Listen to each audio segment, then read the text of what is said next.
So what are transferable skills? Skills that are transferable and that give an edge in your job or any other kind of skill are known as transferable skills.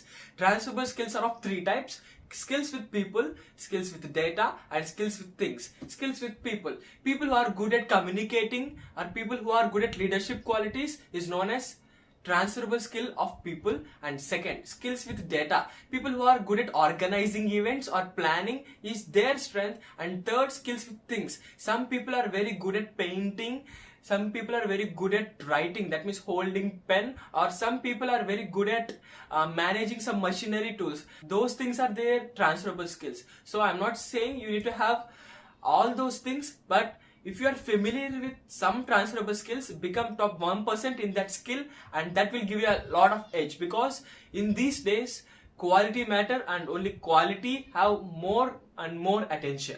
Jai Hind.